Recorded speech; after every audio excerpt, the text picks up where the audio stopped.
हर हर महादेव। राम राम सभी को। एक बार एक संत थे, नाम था बालादास। बालादास अनाथ थे। 5 साल की आयु में वो एक बाबा जी के साथ लग गए। जब वो 12 साल के हुए तब उस बाबा जी ने उनको हनुमानगढ़ी के किले में रहकर तपस्या करने के लिए कहा। 24 साल तक बालादास ने अखंड ब्रह्मचार्य साध कर तब वहाँ के तत्कालीन महंत से गुरु दक्षिणा प्राप्त करके तीर्थाटन को निकले, क्योंकि तीर्थों की यात्रा के बिना ज्ञान अनुभव के पद पर नहीं पहुंचता, वह पुस्तकीय ज्ञान रह जाता है। घूमते घूमते वे नर्मदा के किनारे जा पहुंचे। वहां पर उनकी मुलाकात एक योगी से हुई। अब वे दोनों मित्र बन गए और दोनों इकट्ठे होकर तीर्थों की यात्रा करने लगे।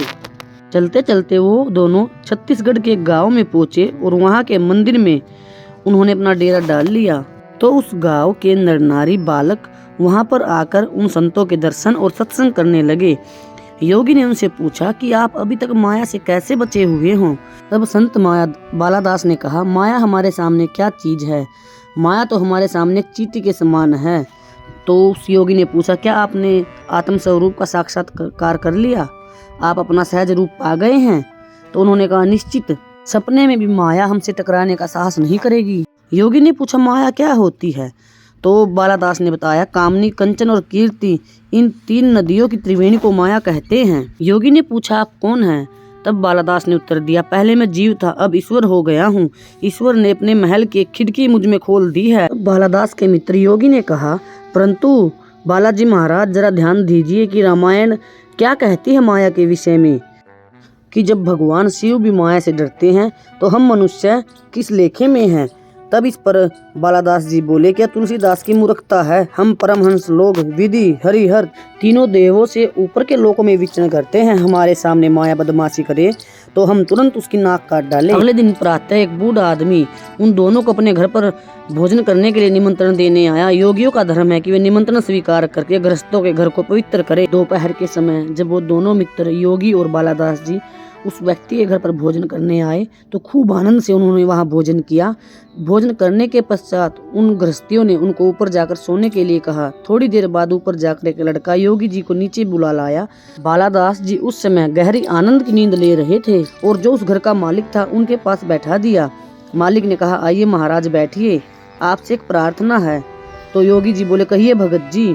तो उन्होंने पूछा कि आपके साथ जो ये दूसरे बाबा जी हैं वो आपके साथ कब से हैं? तब योगी ने कहा, 1 महीने से। इससे पहले वो कहाँ रहते थे? तो उन्होंने कहा कि हनुमानगढ़ी में रहते थे। तो आप उनके संबंध में और कुछ जानते हैं? तो योगी जी बोले, और कुछ क्या, जैसे कि उनका विवाह कब हुआ? तो योगी जी बोले, अरे राम राम, उनका विवाह? तो तब घर का मालिक बोला, क्यों, उनका विवाह क्यों नहीं हो सकता? तब योगी जी बोले कि वो तो एक अखंड योगी हैं और आप कह रहे हैं उनके विवाह के बारे में। तब घर का मालिक बोला, उनकी और आपकी ऐसी की तैसी, आप चुपके से यहाँ से चले जाइए। तब योगी ने घर के मालिक से पूछा, आखिर मामला क्या है? तब मालिक ने बताया, तुम्हारे साथ जो है वह मेरा दामाद है। 12 साल का था जब उसे कोई बाबा बहका कर लेकर चला गया था। मेरे दामाद का नाम था बालादास, तुम्हारे साथी का नाम क्या है? तब उस योगी ने मन ही मन माया को प्रणाम किया और मालिक को बताया कि नाम तो इसने अपना बालादास ही बताया है।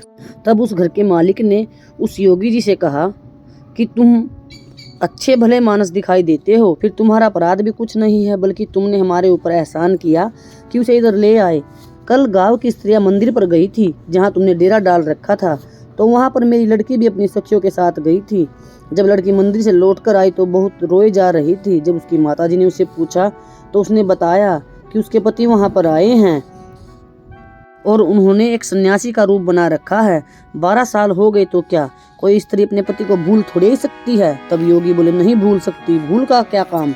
तब मालिक ने कहा, आपने हमारे ऊपर एहसान किया है, और योगी जी को प्रणाम किया।